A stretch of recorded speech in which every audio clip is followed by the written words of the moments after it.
Je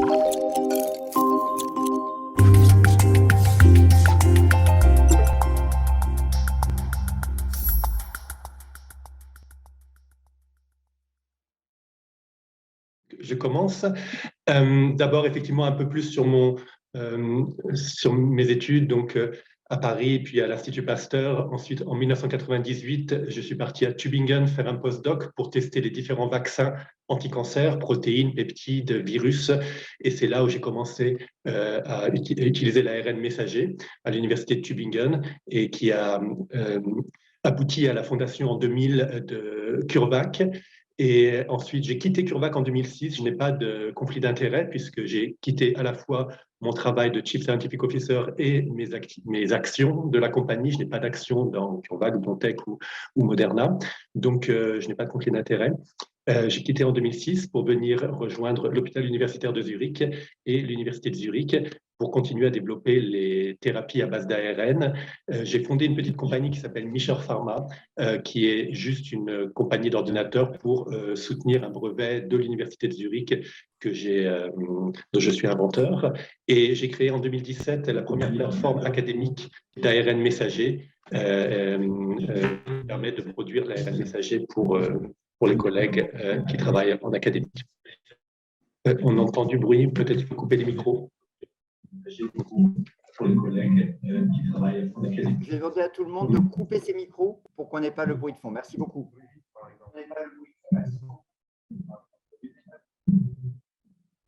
Merci. Et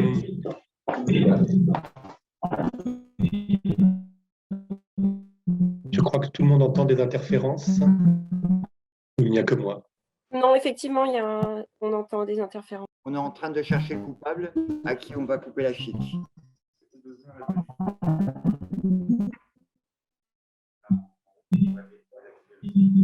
Oui, c'est moi.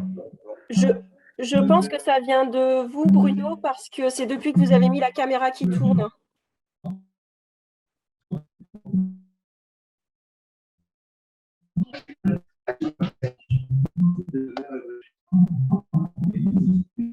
Ouais. Je pense que maintenant, c'est bon. Oui, c'est bon.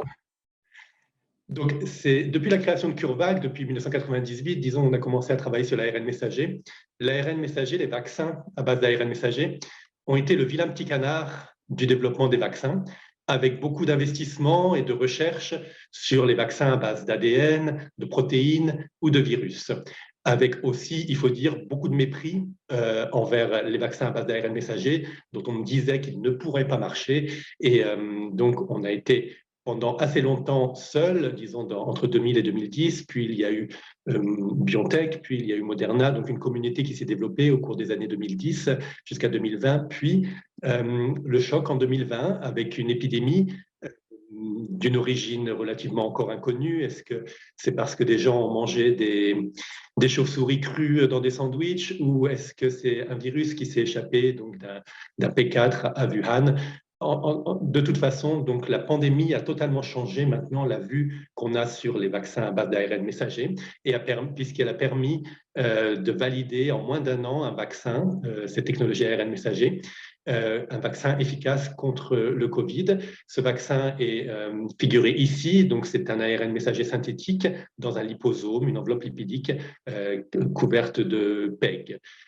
Ici, vous voyez les résultats publiés en phase 1 par BioNTech. Les mêmes résultats, des résultats similaires ont été publiés par Moderna, donc moins d'un an après la publication du virus. Donc ici, les résultats de BioNTech. Vous voyez ici les titres de neutralisation du virus SARS-CoV-2 in vitro avec des séras de personnes volontaires qui ont reçu un placebo. Ici, il n'y a pas d'anticorps neutralisants. À droite, ici, vous avez les séras de patients qui ont eu le Covid et qui ont guéri, et vous voyez qu'ils ont tous des anticorps neutralisants. Maintenant, au milieu, vous avez les cohortes de BioNTech Pfizer avec des jeunes participants, des participants plus âgés, âgés, différentes doses et 2 injections à jour 1 et à jour 21. Vous voyez qu'à jour 28, même avec 10 microgrammes d'ARN injectés, les anticorps neutralisants sont très hauts, aussi hauts que ceux obtenus ou détectés chez les patients qui ont guéri du Covid. Avec 20 microgrammes, c'est encore mieux, 30 microgrammes. La dose commercialisée est ici 30 microgrammes, mais vous voyez qu'avec 20 microgrammes, ça marche aussi très bien. Et chez les personnes plus âgées, donc des résultats un peu similaires, un peu en dessous, mais néanmoins donc une réponse immunitaire neutralisante, d'anticorps neutralisants avec 30 microgrammes de vaccin, similaire à la réponse obtenue ou même supérieure à la réponse obtenue lors de l'infection. Ces titres anticorps, on sait maintenant qu'ils diminuent avec le temps. Ici en bleu, le vaccin BioNTech Pfizer. En rouge, le vaccin ADN AstraZeneca. On voit que dans les 2 cas, donc le vaccin ARN messager d'abord est meilleur au niveau des titres anticorps, mais dans les 2 cas, les titres anticorps ici à 70 jours baissent. Néanmoins, cette baisse de titres anticorps n'est pas associée à une baisse spectaculaire de la protection contre la maladie. Ici, vous avez à 5 mois le suivi du développement de maladies symptomatiques, donc de Covid, chez les gens vaccinés, soit à l'AstraZeneca, soit ici à droite au BioNTech Pfizer. Vous voyez que même après 5 mois, la protection contre la maladie symptomatique est encore dans les 60-70%, mais surtout la protection contre les hospitalisations ou contre les décès est à plus de 90%. Donc même si les titres anticorps diminuent, les réponses immunitaires, en particulier la réponse immunitaire T, induites par les vaccins à base d'ARN, puisqu'ils induisent les réponses B et aussi très fortement les réponses T. Donc ces réponses immunitaires complètes permettent de protéger contre la maladie sévère et contre la mort, même au cours du temps, et même si les anticorps, eux, diminuent. Maintenant, on sait aussi qu'une 3e injection, l'injection appelée booster, permet encore de réduire le pourcentage de décès. Donc, par rapport aux doubles vaccinés, les triples vaccinés ont encore un avantage face à la maladie. Maintenant, si on regarde avant 2020, ce qu'on avait, les différents vaccins, ici une liste non exhaustive avec les vaccins recommandés en Suisse, c'est assez similaire en France. Je les divise en 2 groupes, ces anciens vaccins, les vaccins vivants et les vaccins morts. Les vaccins morts sont des vaccins qui contiennent des particules soit inactivées, des particules virales inactivées, soit des protéines ou des sucres provenant donc des virus. En général, ces vaccins morts sont injectés en intramusculaire avec un adjuvant. Et là, ce qui est injecté est ce qui déclenche la réponse immunitaire. Donc les protéines ici ou les sucres, dans ces formulations, lorsqu'elles sont injectées en intramusculaire avec des adjuvants, induisent la réponse immunitaire. C'est différent avec les vaccins vivants. Les vaccins vivants sont injectés souvent en sous-cutané sans adjuvant. Les vaccins vivants, ce n'est pas ce que vous injectez qui déclenche la réponse immunitaire. Ce n'est pas les protéines ou les sucres éventuellement contenus des vaccins qui induisent la réponse immunitaire. C'est le patrimoine génétique de ces vaccins qui est transféré. J'ai un retour. Je m'entends avec un décalage d'une seconde. Donc ici, c'est le patrimoine génétique de ces vaccins, de ces virus atténués, donc vivants, de virus à ARN ou ADN. C'est ce patrimoine génétique qui est transféré du vaccin aux cellules de la personne vaccinée. Les cellules de la personne vaccinée produisent les protéines du virus et induisent la réponse immunitaire. Donc, ce que vous injectez n'induit pas directement une réponse immunitaire, c'est indirect par transfert de patrimoine génétique pour les vaccins vivants. Donc, plusieurs vaccins vivants sont à base d'ARN messager et quelques-uns à base d'ADN. Donc, les vaccins ARN messager et ADN naturels existent depuis déjà longtemps. Donc, on vaccine en transférant un patrimoine génétique qui va dans les cellules de la personne vaccinée et qui induit une réponse immunitaire, qui induit la production de protéines et la réponse immunitaire. Je veux renforcer ce point ici en comparant, par exemple, quelques vaccins que j'appelle vaccin naturel à l'ARN messager et le vaccin synthétique à l'ARN messager.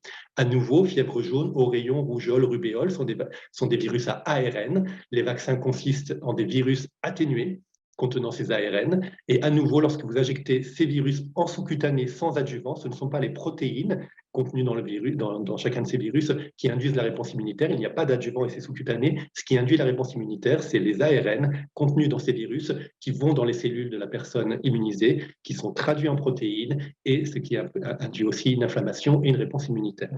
Le vaccin ARN messager synthétique, à nouveau, est représenté ici. Vous voyez que c'est très similaire. Au niveau de la taille des particules, c'est toujours dans les 100-200 nanomètres. Simplement, donc, le vaccin synthétique contient de l'ARN messager synthétique, pas de l'ARN messager naturel, et 4 lipides synthétiques, dont un épiguilé. Donc, une analogie de fonctionnement. Dans tous les cas, c'est l'ARN messager qui est transféré dans les cellules de la personne vaccinée, qui donne les protéines et la réponse immunitaire, et une analogie de structure. Mais vous pouvez voir que la structure de l'ARN messager, du vaccin ARN messager synthétique est plus simple. Tous les virus, bien sûr, contiennent beaucoup de protéines diverses, de lipides divers et de contaminants divers. Si on met maintenant donc, les anciens vaccins dans le concept, dans le dogme central de la biologie moléculaire, où l'ADN dans les cellules est stable, l'ARN messager et les protéines sont transitoires, ils sont en permanence produits et détruits. Donc, si vous mettez les différents vaccins, certains des vaccins dans cette image, les vaccins antivariole, antivaricelle, ce sont des vaccins à ADN, ce sont des virus ADN. Les vaccins fièvre jaune, qui a presque 100 ans, donc ça fait 100 ans qu'on utilise ces vaccins ARN naturels, oreillon, rougeole, rubéole, utilisent l'ARN messager. Et bien sûr, de nombreux vaccins donc, utilisent des protéines, comme les vaccins contre la grippe saisonnière, injectés en intramusculaire avec des adjuvants. Dans le contexte de Covid, les 3 formats ont aussi été utilisés. Les vaccins AstraZeneca, Sputnik V et Janssen sont des ADN recombinants, ce sont des adénovirus recombinants. Donc, à nouveau, quand vous injectez ces vaccins, AstraZeneca, Sputnik V ou Janssen, c'est l'ADN qui est transféré dans les cellules de la personne vaccinée et ces ADN sont transcrits en ARN par les cellules de la personne vaccinée. Ces ARN sont traduits en protéines par les cellules de la personne vaccinée et vous avez une réponse immunitaire avec le risque potentiel que ces ADN qui sont très stables persistent. Avec les ARN messagers, vous avez les vaccins de BioNTech, Pfizer, Moderna, le vaccin CureVac qui a échoué, qui a donné une bonne protection anticorps, donc des hauts titres anticorps, mais qui n'a pas donné une bonne protection contre la maladie, contre le Covid. Mais les vaccins BioNTech et Moderna, eux, donnent des protections extrêmement hautes, en particulier contre les Covid sévères, et protègent contre les morts. Et vous avez des vaccins à base de protéines, tels que le Novavax, qui permet aussi d'avoir de bonnes protections. Si on focalise maintenant sur l'ARN messager dans le contexte d'une cellule, à nouveau, j'ai représenté ici le noyau qui contient les chromosomes, qui sont composés d'ADN. Les ARN sont transcrits d'abord en ARN pré-messager, puis ils sont modifiés, ils sont épicés, ils sont polyadénylés à leur extrémité 3' et capés, coiffés à l'extrémité 5'. La coiffe est cette structure de 2 guanosines avec un pont triphosphate en 5', 5' à l'extrémité 5' de l'ARN messager. Donc cette caractéristique ici de l'ARN messager, la coiffe, la queue polia, permet à l'ARN messager de sortir du noyau par les pores nucléaires. Il est encore modifié, donc il y a beaucoup de modifications, des méthylations, des isomérisations, des déaminations de l'ARN messager qui le font mature et qui lui permettent là d'être dans le cytosol traduit en protéines. Cet ARN messager mature, on peut le produire in vitro, dans un tube ou dans des plus grosses productions, et on le produit de 2 manières, soit non modifié, soit modifié. Le non modifié contient les 4 bases de l'ARN ACGU. Le modifié contient 1 ou 2 bases modifiées. En général, c'est l'uridine qui est remplacée par la pseudo-uridine. La raison pour ça, c'est que, comme on l'a démontré en 2004, comme je l'ai publié en 2004, l'ARN est un agoniste des toll-like récepteurs. Donc, quand vous injectez de l'ARN non modifié, les cellules du système immunitaire vont le capturer, il va aller dans les endosomes, et dans les endosomes cellules immunitaires, vous avez des récepteurs appelés toll-like récepteurs qui reconnaissent les acides nucléiques, ADN ou ARN. Parce que normalement, dans les endosomes, il ne doit pas y avoir d'acide nucléique. Donc, le système immunitaire a développé ces sentinelles qui permettent de voir si quelque chose se passe, quelque chose d'inhabituel. Et s'il y a des ADN, des ARN dans les endosomes, c'est qu'il y a une bactérie ou un virus ou quelque chose qui n'est pas normal. À ce moment-là, donc, ces toll-like récepteurs induisent une réponse immunitaire, l'interféron type 1 et l'inflammation. Donc, lorsque vous injectez de l'ARN synthétique non modifié, vous activez ces récepteurs, donc vous avez une inflammation, ce qui est une bonne chose pour la vaccination. C'est pour ça que depuis, comme on va le voir dans la chronologie plus tard, depuis 30 ans, les vaccins à base d'ARN messager sont développés avec de l'ARN non modifié. Et il est important de savoir que les ARN messagers utilisés en vaccination depuis 30 ans sont surtout non modifiés. Les vaccins en développement de BioNTech contre les cancers sont non modifiés. Maintenant, en 2005, l'Université de Pennsylvanie, le groupe de professeur Drew Weissman, a montré que la pseudouridine permet d'échapper à la reconnaissance par les toll-like récepteurs. Donc, quand on injecte de l'ARN messager produit en présence de pseudouridine, on n'induit pas les toll-like récepteurs. Donc, on peut injecter de l'ARN messager sans avoir de réponse immunitaire. Donc, depuis 2005 jusqu'à 2017, l'ARN messager modifié était utilisé pour la thérapie, pour permettre d'exprimer une protéine thérapeutique, comme par exemple de l'érythropoïétine, des anticorps pour reprogrammer des cellules, ou même pour changer les génomes en codant pour Cas9. Donc ça, c'était l'utilisation prévue par Drew Weissman et surtout menée par Cathy Carico. Maintenant, en 2017, Drew Weissman a publié de manière surprenante que l'ARN modifié peut être utilisé en vaccination. Jusqu'à 2017, seul l'ARN non modifié est utilisé pour les vaccinations parce qu'il permet d'induire l'inflammation. Et au fait, donc ici, l'inflammation est probablement induite par les impurités ou par le liposome. Donc l'ARN modifié peut être aussi utilisé en vaccination, en intradermale ou en intramusculaire. Donc, de nos jours, les deux ARN sont utilisés en vaccination, les non modifiés, par exemple BioNTech, comme je le disais, utilise l'ARN non modifié dans ses vaccins anti-cancer, comme on va le voir, et puis les vaccins ARN modifiés, comme ceux qu'on a, par exemple le Moderna, le BioNTech, sont modifiés, mais le CureVac n'est pas modifié. Donc la modification n'est pas, contrairement à ce qu'indiquent les communicants américains,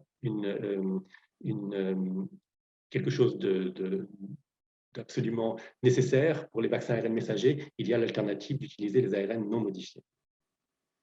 La production in vitro des ARN messagers synthétiques est très rapide et très simple. Elle est décrite ici en 4 étapes. Vous partez d'un plasmide, donc un ADN que vous pouvez commander ou que vous pouvez faire vous-même, qui contient le gène d'intérêt ici en rouge, placé sous le contrôle d'un promoteur spécifiquement reconnu par des RNA polymérases recombinantes comme la T7 ou la SP6 RNA polymérase qui proviennent de bactériophages. Et donc cet ADN, lorsque vous le mettez en présence de la T7 ou de la SP6 RNA polymérase, dépendant du promoteur que vous avez ici, cet ADN in vitro est transcrit en ARN messager. Il y a une amplification à partir d'une molécule d'ADN. En quelques heures, les RNA polymérases, T7 ou SP6, font 1 millier, voire plus, de molécules d'ARN messager. Ensuite, après quelques heures, donc vous avez vos ARN messagers, vous pouvez mettre de la DNase pour détruire l'ADN, et ensuite, vous pouvez purifier l'ARN messager, soit très simplement par des précipitations sélectives, par exemple au lithium, ou par des méthodes plus avancées, du silica, ou même très pures comme par purification par HPLC. Ce qui est important dans ce processus, c'est le mot robuste ici. Non seulement c'est rapide, mais c'est robuste. Robuste veut dire que ça fonctionne quel que soit le gène placé ici en rouge.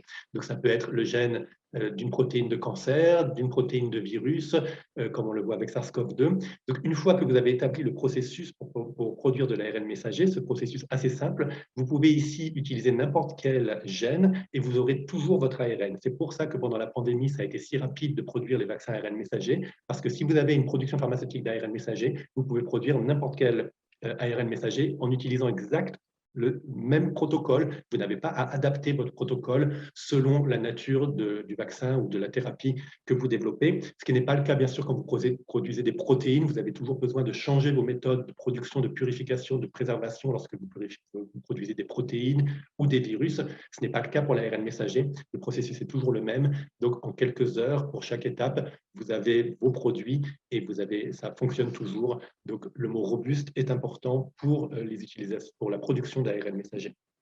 Quelques faits sur l'ARN messager synthétique qui contredisent un peu ce qu'on entend parfois. D'abord, l'ARN messager synthétique est très stable. Donc, bien sûr, en l'absence de RNase, mais quand vous produisez un produit pharmaceutique, que ce soit de l'ADN, un virus, de la protéine, ce sont des produits bien sûr très purs. Et l'ARN messager produit en laboratoire, mais aussi dans les compagnies pharmaceutiques, et n'est pas contaminé par les RNAs. Donc cet ARN messager est très stable, vous pouvez le garder à température ambiante, vous pouvez lyophiliser, le garder des mois. D'ailleurs, CureVac a eu en 2012 un prix de l'Europe de 2 millions pour des vaccins qui n'ont pas besoin de chaîne du froid, parce qu'on a pu montrer que l'ARN messager, par exemple lyophilisé, vous pouvez le garder très longtemps, il ne bouge pas, et même en solution, s'il est très pur, il ne bouge pas. Donc l'ARN messager est très stable. Maintenant, les formulations qu'on a pour l'instant des vaccins ARN messager de BioNTech et de Moderna sont des liposomes, et les liposomes, eux, sont des bulles de gras qui peuvent ne pas être stables pour l'instant. C'est-à-dire que ces bulles de gras, elles s'agrègent, peuvent changer de taille ou de forme et donc de fonctionnalité avec le temps. Et c'est pour ça que les vaccins ARN messagers, pour l'instant, de BioNTech et de Moderna, doivent être gardés au froid. Ce n'est pas l'ARN, en particulier, c'est le liposome. Et donc, le monde entier s'occupe de trouver des liposomes ou des nanoparticules qui peuvent impacter l'ARN, mais qui seraient stables à température ambiante de façon à pouvoir conserver et distribuer les vaccins ARN messagers à température ambiante, puisque l'ARN, lui, est très stable. Troisième point, l'ARN dans un liposome n'est pas nouveau. Le patisiran a été approuvé en 2018 de mémoire. Alors, ce n'est pas de l'ARN messager, c'est du siRNA, ce sont des oligonucléotides ARN qui bloquent l'ARN messager in vivo. Et le patisiran est donné à 30 mg en injection intraveineuse toutes les 3 semaines aux patients souffrant d'amyloïdose héréditaire à transthyrétine. Donc, vous voyez à quel point ces formulations sont sûres, puisqu'ici, les patients reçoivent 30 mg. Je vous rappelle que le vaccin BioNTech est à 30 microgrammes, donc 1000 fois moins. C'est un liposome très similaire dans les vaccins BioNTech, CureVac et Moderna qui ressemble au liposome du patisiran. Donc, vous voyez que ici, ce liposome et ses contenant de l'ARN, siRNA, est injecté à 30 mg intraveineux toutes les 3 semaines, donc de haute dose, néanmoins donc très bien tolérée. Quatrième point, l'ARN messager synthétique est végétalien. Le processus que je vous ai montré sur la diapo précédente montre que vous avez besoin d'ADN qui vient de bactéries, de RNA polymérase qui vient aussi de bactéries, de nucléotides et de coifs qui sont des produits chimiques.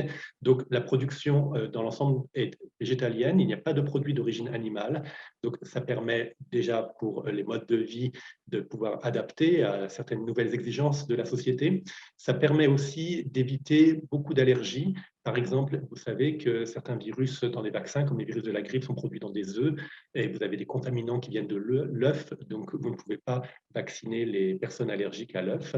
L'ARN messager synthétique étant végétalien, vous limitez les risques de développement d'allergies, vous limitez les problèmes d'allergie avec les vaccins. Donc, de manière sociétale, de manière environnementale et au niveau des allergies, c'est un avantage d'avoir des produits végétaliens. Un dernier point, la facilité de production, je vous l'ai montré sur la diapo précédente, mais aussi les infrastructures nécessaires pour produire l'ARN messager sont à peu près 1000 fois plus petites que celles nécessaires pour produire des virus. En effet, pour obtenir 1 million de doses d'ARN messager, il vous suffit de 6 litres de transcription, donc la réaction que j'ai montrée sur la diapo précédente avec de l'ADN, de la RNA polymérase, si vous en faites 6 litres, vous obtiendrez suffisamment d'ARN pour faire 1 million de doses dans 6 litres de production. En comparaison, lorsque vous produisez des virus, il faut à peu près 5000 à 10 000 litres de culture pour obtenir suffisamment de virus pour 1 million de doses. Donc, facilité de production. Un petit peu d'historique sur l'ARN. On commence, je vis à Zurich, en Suisse, par la Suisse, puisque c'est le docteur Friedrich Miescher, né à Bâle, qui a, au 19e siècle, qui est un médecin, mais qui n'entendait pas bien et qui a donc, peut-être aussi pour cette raison, décidé de faire de la recherche. À l'époque, au 19e siècle, Tübingen était déjà une université de renommée depuis 500 ans. Et donc, le docteur Friedrich Miescher est parti à Tübingen faire de la recherche. Là, il a transformé un laboratoire, une cuisine, la cuisine du château de Tübingen.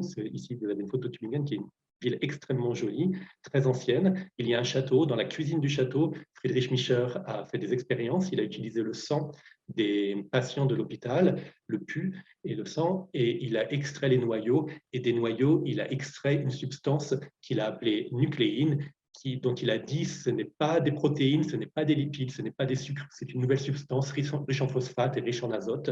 Et il l'a appelé donc nucléine. Après 2 ans, il est retourné à Bâle. Il a continué à travailler sur les noyaux, cette fois du sperme de saumon du Rhin. Et il a continué à extraire donc la nucléine. Et ses étudiants ensuite ont pu dissocier l'ARN, l'ADN, les différentes bases. Et c'est simplement en 1943 que l'ADN a été démontré comme étant le matériel génétique. Et Ça a pris encore quelques années, donc depuis la découverte de la nucléine en 1869 jusqu'à la découverte de l'ARN messager en 1961, donc 100 ans, entre Friedrich Miescher et François Jacob et Jacques Monod en particulier, qui à l'Institut Pasteur à Paris ont découvert et mis en évidence, avec aussi François Gros, l'ARN messager. Donc ici, la naissance de l'ARN messager. Je vais utiliser quelques cartoons de l'artiste Caroline Schulbach. Donc 1961, découverte de l'ARN messager à l'Institut Pasteur. Et ensuite, le premier vaccin ARN messager publié est à nouveau français. Donc en France, en 1961, découverte de l'ARN messager à Paris. Et en 1993, le professeur Meulien et son équipe, Frédéric Martineau en tête, à Paris, démontrent que de l'ARN messager synthétique, codant pour une protéine de grippe, est formulé dans un liposome, donc vraiment une formulation très similaire à celle qu'on a 30 ans plus tard contre le Covid, de l'ARN messager synthétique codant pour une protéine de virus mis dans un liposome, injecté à des souris, permet aux souris de développer une réponse immunitaire contre les virus. Donc, Paris est l'endroit de la découverte de l'ARN messager et l'endroit de la première publication de vaccins ARN messager. Ensuite, une équipe américaine a aussi montré que l'ARN messager synthétique injecté nu chez des souris provoquait une réponse immunitaire, dans ce cas-là contre le cancer. Puis, à Tübingen, le professeur Hans-Georg Ramense, en 1996, souhaite à nouveau tester l'ARN messager pour faire des vaccins anti-cancer. Il donne le projet en 1993 à Igmar Heur, qui effectivement publie en 2000 que l'ARN messager nu ou formulé en protamine, donc qui est un peptide. Donc, cette fois, c'est des polyplexes, pas des liposomes, mais des polyplexes qui sont faits avec l'ARN messager, permettent d'induire des réponses immunitaires chez les souris. De ces résultats, on a créé ici en 2000 CureVac, le professeur Ramense, Igmar Heur, Florian von der Mulbe et le professeur Gunther Jung, chimiste. Ici, c'est moi quand j'avais 29 ans. Et le but de CureVac, il y avait 3 buts: optimiser cette méthode qui fonctionnait, mais qui fonctionnait moins bien dans mes mains que les ADN, par exemple, produire l'ARN messager pharmaceutique, parce que ça n'existait pas, et il fallait donc bien produire l'ARN messager synthétique pour aller en essai clinique. Donc 3 buts qu'effectivement on a réalisés. Dès 2003, on a commencé les premiers essais cliniques chez l'homme. Alors d'abord chez moi, puisqu'on a produit de l'ARN messager synthétique codant pour la luciférase, la protéine qui permet aux lucioles de faire de la lumière. J'ai fait produire dans la facilité pharmaceutique de CureVac, sous mon contrôle, donc, de l'ARN messager codant pour la luciférase. Et on a fait une étude clinique à la dermatologie de l'hôpital universitaire de Tübingen, où des médecins m'ont injecté à différentes reprises l'ARN messager que j'avais produit, de façon à pouvoir voir, ici c'est ma jambe, avec le site d'injection délimité en rouge. Et on a fait des biopsies sous anesthésie locale, bien sûr, pour voir si l'ARN messager était traduit, c'est-à-dire si ma peau faisait de la lumière, qu'on pouvait mesurer in vitro. Vous voyez ici les résultats. Les biopsies faites dans les zones injectées par l'ARN messager codant pour la luciférase donnent de la lumière, alors que les biopsies faites dans des zones éloignées des injections ne donnent pas de lumière. Vous voyez aussi ici que la peau n'est pas nécrotique, n'est pas inflammée. Ça montrait aussi que les injections d'ARN messager en intradermal, c'est de l'ARN messager non modifié, sont sûres, et donc l'expression de lumière ont montré que c'était efficace. Donc c'était les premières injections chez l'homme dans un contexte d'études cliniques. Ensuite, on a commencé effectivement les vaccins anti-cancer à base d'ARN messager, d'abord contre le mélanome, le docteur Benjamin Weide de la dermatologie de Tübingen. On a produit des vaccins individualisés pour les patients mélanomes et qui ont été injectés, et on a publié cette étude en 2008. C'était la première étude de vaccin à base d'ARN messager au monde réalisée donc, à Tübingen. Ensuite, il y a eu des développements de la technologie. Comme je le disais au départ, en 2005, Drew Weissman publie l'ARN messager avec Cathy Carrico, que l'ARN messager modifié n'est pas immunostimulant, ce qui a ouvert les portes à la thérapie, mais qui n'est pas important, à nouveau, je tiens à le répéter, pour les vaccins. En 2006, CureVac a été validé. C'était la première production pharmaceutique d'ARN messager au monde. En 2008, on a publié le premier essai clinique, celui avec les patients mélanomes. On a fait 2 autres essais cliniques derrière, aussi avec les mélanomes, mais aussi avec les cancers du rein. Et on a montré dans tous les cas que les vaccins ARN messager synthétiques étaient sûrs, qu'ils induisaient des réponses immunitaires. On a trouvé aussi des réponses cliniques, en particulier chez les patients souffrant de cancer du rein. En 2008, il y a eu la création de BioNTech à Mainz. Donc, il y a eu un petit miracle allemand avec le reste du monde qui ne travaille pas sur l'ARN messager ou les vaccins ARN messagers, et 2 compagnies en Allemagne, l'une à Tübingen et l'autre à Mainz, qui est à 200 km, qui développent des vaccins à base d'ARN messager. Ensuite, en 2010-2011, il y a eu la fondation de Moderna aux États-Unis. Cette fois, plutôt, au départ, Moderna ne faisait que l'ARN messager modifié pour les thérapies, pas de vaccin au départ pour Moderna. C'était vraiment une compagnie fondée sur les thérapies à base d'ARN messager, non inflammatoires, non immunogéniques. Une invention dont peu de gens parlent, mais qui a révolutionné le monde de l'ARN messager, c'est le CleanCap de Trilink. Là, c'est vraiment une invention d'une compagnie américaine qui a changé la manière dont on peut produire l'ARN messager, qui l'a rendu beaucoup plus efficace. Avant, on obtenait 1 gramme par litre d'ARN messager. Grâce au Trilink CleanCap, on peut obtenir jusqu'à 5 grammes par litre, et en plus de l'ARN messager bien meilleur au niveau de sa fonctionnalité, de sa stabilité. Donc cette invention, elle est utilisée par tous les labos, par toutes les compagnies, BioNTech, CureVac, Moderna, pour faire de l'ARN messager. Donc là, c'est vraiment une compagnie, une technologie incontournable dont on parle peu, mais qui est révolutionnaire, qui est très, très brillante et que tout le monde utilise. Alors que, par exemple, les modifications, tout le monde ne les utilise pas puisqu'elles ne sont pas pour les vaccins absolument nécessaires. Enfin, en 2020, il y a eu la première approbation d'un vaccin à base d'ARN messager synthétique de la compagnie BioNTech en collaboration avec Pfizer. Mais il ne faut pas oublier que la technologie, c'est BioNTech, c'est 20 ans de travail de Özlem Türeci et Ugur Sahin qui a permis à BioNTech et aux équipes de BioNTech, qui sont extrêmement brillantes, d'améliorer la technologie de vaccins ARN messager, la production, la formulation, de façon à ce qu'en 2020, très rapidement, ces équipes brillantes, ici vous voyez le bébé Lee Goethe, c'est assez normal pour cette famille extrêmement brillante de personnes vraiment extraordinaires qui ont donc développé BioNTech avec des équipes extraordinaires et donc permis de faire ce vaccin efficace et sûr contre Covid en association avec Pfizer, mais la technologie, ce vaccin, c'est une technologie allemande, BioNTech. Si maintenant on regarde un peu le développement post-Covid des différents vaccins à base d'ARN messager contre des maladies virales, donc il y a Moderna et BioNTech en pointe. Il y a d'autres compagnies, bien sûr, comme CureVac et Etris, etc., d'autres compagnies qui développent des vaccins basés ARN messager, mais Moderna et BioNTech sont en pointe. Il y a différentes phases encore de développement de vaccins basés ARN messager contre le Covid, les différents variants ou pour différents groupes de patients ou d'âge, par exemple. Donc, il y a encore différents essais cliniques de phase 1, 2 et 3 contre le Covid chez BioNTech et Moderna. Moderna aussi est en phase 2 pour le vaccin ARN messager synthétique contre la grippe saisonnière, en phase 1 pour le RSV, pour le EBV, et en phase 2 pour le vaccin contre Zika, en phase 3 pour un vaccin à base d'ARN messager contre le cytomégalovirus. BioNTech a moins de vaccins en développement contre les virus. Disons, il y a bien sûr le Covid et la grippe saisonnière.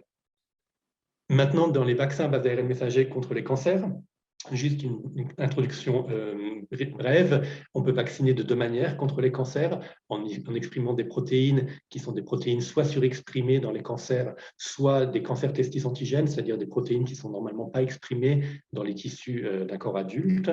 Donc ça s'appelle les tumor associated antigènes. Ce sont des protéines exprimées naturelles, mais exprimées ou surexprimées dans les tumeurs. Et l'autre manière de vacciner contre les cancers, ce sont les antigènes spécifiques. Donc, ce sont soit des protéines virales, lorsque les tumeurs sont dues à des virus, ou bien des mutations dans les ADN des tumeurs.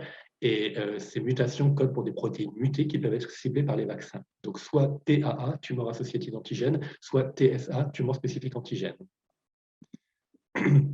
Les 2 antigènes peuvent être utilisés dans des vaccins anti-cancer, et c'était par exemple le cas pour notre protocole Mérite, coordonné par le professeur Ugur Sahin, un grand Européen qu'on a eu en 2012, qui a commencé en 2013, donc coordonné par le professeur Sahin. Je fais partie de cet effort, ainsi que des laboratoires en France, en Belgique et en Suède. Le but de ce vaccin ici, c'est qu'à partir de la biopsie d'un patient, on voit très vite quels sont les gènes exprimés et on peut faire un vaccin immédiat grâce à une bibliothèque d'ARN messager qui est disponible. On peut faire un mélange d'ARN messager codant pour quelques protéines qui sont exprimées dans la tumeur de ce patient. Donc ici, on a un vaccin un petit peu personnalisé fait à partir d'une bibliothèque. En parallèle, la biopsie est séquencée on découvre les mutations par rapport à un tissu sain, par exemple le sang, et il y a de l'ARN messager produit qui code pour ces protéines mutées, ou en tout cas pour des peptides mutés. Donc ce processus ici prend 3 mois. Donc pendant 3 mois, les patients ont un vaccin personnalisé qui vient de la bibliothèque préfaite, et ensuite ils ont un vaccin individualisé. Donc il y a une différence entre personnalisé, qui est un vaccin fait à partir de produits existants, mélangés et donnés très vite aux patients, et un vaccin individualisé qui, lui, est fait pour un patient. Donc c'est la haute couture des vaccins. Là, on produit de l'ARN messager qui va permettre à un patient de faire une réponse immunitaire adaptée à son cancer contre les mutations. Donc ça, c'est encore en développement. Cette approche mérite par BioNTech en collaboration avec Genentech, donc avec des essais cliniques en Europe et aux États-Unis. Si on voit un peu l'historique des différents vaccins à base d'ARN messager contre les cancers, comme je le disais, on a publié le premier vaccin ARN messager chez l'homme, et c'était un vaccin anti-cancer en 2008 contre les mélanomes. C'était un mélange d'ARN codant pour des tumeurs antigènes, soit spécifiques, soit partagées. Ensuite, on a publié aussi d'autres essais cliniques de vaccins ARN contre le mélanome ou contre les cancers du rein avec des antigènes partagés de cancer. Et BioNTech et Ugur Sahin et Ozem Tourechi ont ensuite développé des vaccins aussi à nouveau contre les SHARED, les antigènes partagés ou spécifiques, avec des résultats extraordinaires. Donc, des études publiées en 2016 ici dans Nature, à plusieurs reprises. À nouveau, tous ces ARN messagers dans les vaccins anti-cancer de BioNTech sont non modifiés de façon à induire par les toll-like récepteurs de l'interféron, et donc une double réponse immunitaire, une réponse innée qui est l'interféron alpha, et une réponse adaptive avec des cellules B, des cellules T anti-cancer. Ici, je vous montre juste quelques exemples de ces essais cliniques récents. Ici, 13 patients mélanomes injectés par BioNTech et le laboratoire du professeur Ugur Sahin à l'université de Mainz. Ces patients ici ont des récidives assez fréquentes de leur cancer.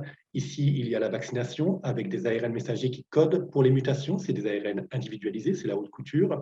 Dans ce cas-là, les ARN messagers sont injectés nus dans les nœuds lymphatiques des patients pour produire une réponse immunitaire forte. Et vous voyez qu'après la vaccination, il y a en général moins de relapses et donc de la stabilisation des maladies. Dans cet essai clinique à droite, ici publié donc en 2020, là, c'est des liposomes qui contiennent l'ARN messager non modifié qui sont injectés chez les patients mélanomes en intraveineux. Et à nouveau, on voit soit l'ARN messager synthétique seul, le vaccin en monothérapie, soit combiné avec des anti-PD1, que de nombreux patients ont une stabilisation de leur maladie, des métastases et du cancer, et des réponses partielles, donc avec une régression des métastases vues chez de nombreux patients traités soit par la monothérapie, soit encore mieux par la combinaison du vaccin plus les anti-PD1. Donc ces approches continuent pour valider en phase 2 et éventuellement en essai pivot. Les différents vaccins en développement contre le cancer, cette fois c'est BioNTech qui a plus d'essais cliniques en cours. Ils sont en phase 2 avec le mélanome, avec des ARN messagers qui codent pour des antigènes partagés. Aussi en phase 1 contre le cancer de la prostate avec des antigènes partagés. Head and neck, antigènes partagés, ovaire, antigènes partagés en phase 1. Antigènes spécifiques, donc mutations, ARN messager codant pour les mutations, en phase 2 dans le mélanome, en phase 2 dans le cancer colorectaux. En phase 1 aussi pour les mutations, donc dans différents types de cancers solides, puisqu'a priori il n'y a pas de limitation pour cette approche. Vous pouvez prendre n'importe quel cancer, voir les mutations et faire un vaccin ARN messager qui code pour ces mutations, et donc injecter n'importe quel patient en théorie qui a un cancer solide avec des vaccins adaptés à son cancer. BioNTech, Moderna a moins d'essais cliniques au niveau cancer, mais sont tout de même en phase 2 pour les cancers épithéliales, avec à nouveau donc, des vaccins ARN haute couture faits pour coder pour les mutations détectées chez chaque patient, donc des vaccins individualisés, mais aussi des vaccins à base d'ARN pré-synthétisé qui codent par exemple pour des mutations fréquentes dans RAS et qui est utilisé pour certains cancers où RAS est muté. Maintenant, au-delà des vaccins ARN messagers contre les virus ou contre les cancers, il y a aussi les thérapies à base d'ARN messager. Je vous donne ici 3 exemples de thérapies à base d'ARN messager contre les cancers. Alors, vous pouvez utiliser l'ARN messager qui code pour des anticorps. Donc, plutôt que de produire des anticorps in vitro, vous pouvez faire que votre corps produise des anticorps. C'est un avantage particulièrement pour les anticorps bispécifiques, parce que les anticorps bispécifiques reconnaissent deux cibles, ils sont synthétiques, ils ne sont pas faciles à produire in vitro, ils agrègent, ils précipitent, ce n'est pas très facile de produire les anticorps bispécifiques. L'ARN messager peut bypasser ce problème, puisque vous injectez à ce moment-là en liposome des formulations qui vont dans le foie, et le foie du patient produit ces anticorps bispécifiques, donc de manière naturelle, grâce à l'ARN messager pendant quelques jours. Ça a été démontré par à nouveau Goursarine chez la souris comme étant très efficace contre les cancers. Donc c'est une modalité cette fois qui n'est pas un vaccin, mais donc une thérapie. Vous comprenez bien ici qu'on n'induit pas de réponse immunitaire contre la protéine codée par l'ARN. C'est vraiment la protéine codée par l'ARN qui est une protéine thérapeutique. Une deuxième approche, c'est d'utiliser des ARN messagers codant pour des cytokines, par exemple l'IL-12, l'interféron alpha, l'IL-15 et le gène CSF, qui a été aussi démontré à nouveau par le professeur Goursarine dans les souris, que lorsque vous injectez des ARN messagers, et aussi chez l'homme, dans les essais cliniques en cours, que lorsque vous injectez de l'ARN messager, cette fois intratumoral, dans ce cas-là, les ARN messagers sont donnés directement dans la tumeur, ils codent pour ces cytokines qui permettent localement de changer l'environnement de la tumeur, de le rendre inflammatoire et de permettre une réponse immunitaire. Chez la souris, c'est très efficace, et chez l'homme aussi, récemment, ils ont publié des abstracts démontrant de bonnes réponses immunitaires lorsqu'on injecte ces ARN messagers synthétiques codant pour des protéines inflammatoires directement dans la tumeur. Et en troisième exemple, il y a les CAR T-cells. Vous connaissez les CAR T-cells qui sont faites pour exprimer un récepteur contre les cancers. En général, elles sont faites par des virus intégratifs qui changent les cellules T et qui leur permettent d'avoir une activité stable et prolongée, mais qui ont aussi le risque de persister. Et il y a eu malheureusement donc des morts associées à la prolifération incontrôlée des cellules CAR T-cells modifiées génétiquement. Grâce à l'ARN messager, vous pouvez modifier transitoirement les cellules T d'un patient en électroporant ou en transfectant l'ARN messager codant pour le CAR dans les cellules T et en réinfusant ces cellules qui vont pendant 2 ou 3 jours avoir donc le CAR et avoir une activité anti-cancer, puis qui vont redevenir normales puisqu'elles vont perdre l'ARN, donc vous éliminez les risques à long terme de prolifération incontrôlée. Cette méthode a déjà été publiée par Carl June en 2014, a montré son efficacité, par exemple ici dans cette publication, chez 2 patients, l'un souffrant de mésothéliome et l'autre souffrant de cancer du pancréas. Donc ces mRNA CAR T-cells sont efficaces et sont aussi en développement. Maintenant, au-delà des cancers, je vais vous donner quelques exemples d'utilisation d'ARN messager synthétique en thérapie. À nouveau, le professeur Goursarine a publié en 2021 que vous pouvez utiliser l'ARN messager en vaccin, mais en vaccin déactivant. Au lieu d'activer la réponse immunitaire, ce vaccin, cette fois, déactive la réponse immunitaire, ce qui est important dans les maladies auto-immunes, comme par exemple la sclérose en plaques, chez les souris souffrant de EAE, qui est analogue mais pas similaire à la sclérose en plaques. Ils ont montré que lorsque vous injectez de l'ARN messager qui code pour les protéines de myéline chez ces souris, donc de l'ARN messager qui va désactiver spécifiquement les cellules spécifiques de la myéline, vous pouvez guérir la maladie. Donc ça, c'est important pour les maladies auto-immunes de pouvoir concevoir des vaccins qui n'activent pas mais qui déactivent spécifiquement les cellules T auto-immunes. Il y a beaucoup de projets de régénération. En particulier, Moderna est en phase 2 d'un projet de régénération avec de l'ARN messager qui code pour VEGF, qui permet de recroître des vaisseaux sanguins à la surface des cœurs après un infarctus, par exemple. Donc ça, c'est en phase 2, lors de l'opération d'un pontage. La zone nécrotique est injectée avec de l'ARN messager qui code pour VEGF, qui permet de recréer des vaisseaux sanguins à la surface du cœur. L'ARN messager codant VEGF est aussi utilisé chez les patients souffrant de diabète pour recréer des vaisseaux sanguins dans des zones abîmées. Donc là, c'est la régénération de vaisseaux sanguins avec de l'ARN messager. D'autres possibilités d'utiliser l'ARN messager synthétique, très intéressant, a été publié l'été dernier dans le New England Journal of Medicine, de l'ARN messager qui code pour Cas9, donc la protéine qui peut modifier l'ARN, avec un guide CRISPR. Dans ce cas-là, ce guide CRISPR reconnaissait le gène de la transthyrétine. Et ici, donc les patients souffrant d'amyloïdose due à la transthyrétine ont été injectés en intraveineux une fois avec un liposome contenant de l'ARN messager codant pour Cas9 et le guide CRISPR spécifique de la transthyrétine. Et avec une seule injection, ces liposomes vont dans le foie et le foie est réparé. L'erreur génétique dans le foie est réparée. Et vous voyez ici la transthyrétine dans le sérum de ces patients. Après une seule injection, en quelques jours, ce taux de transthyrétine, cette quantité de transthyrétine toxique chez ces patients diminue. Ici, les patients ont eu 0,1 mg d'ARN par kilo. Ici, 0,3 mg d'ARN par kilo, une seule injection. Vous voyez ici que les patients ont une très forte diminution de la transthyrétine. Ces patients sont guéris. C'est extraordinaire. C'est-à-dire qu'ici, vous guérissez une maladie génétique grâce à l'ARN messager. L'ARN messager codant pour Cas9 combiné avec le CRISPR et vous guérissez des patients qui ont une maladie génétique. J'ai fini, je vais juste récapituler que l'ARN messager synthétique peut être utilisé pour faire des vaccins contre virtuellement tous les virus, donc des virus pour lesquels on n'a pas de vaccin, comme le COVID, le SARS-CoV-2 et d'autres virus, mais aussi pour remplacer peut-être les anciens vaccins, puisque ces vaccins à base d'ARN messager synthétique sont véganes, ont moins d'allergies, ont beaucoup d'avantages au niveau de la production. Des vaccins contre les cancers, antigènes spécifiques mutés ou antigènes partagés. Des vaccins contre les allergies, je n'en ai pas parlé, mais c'est aussi en développement. Vous pouvez prendre de l'ARN qui code pour les allergènes de manière à désensibiliser les patients, les vaccins contre les maladies auto-immunes, qui sont des vaccins désactivants, spécifiquement les cellules T qui donnent les auto-immunités, puis toutes sortes de thérapies, expression d'érythropoïétine, d'anticorps, anticorps bispécifiques, cytokines dans les cancers, régénération de vaisseaux sanguins, régénération de la rétine, qui est aussi vraiment une méthode extraordinaire, régénération de la peau, vous pouvez utiliser de l'ARN messager codant pour l'élastine. L'élastine est une protéine qu'on produit jusqu'à la fin de l'adolescence et qu'on ne produit plus après, qui explique en partie le manque d'élasticité de la peau au cours de la vie, puisque l'élastine se casse.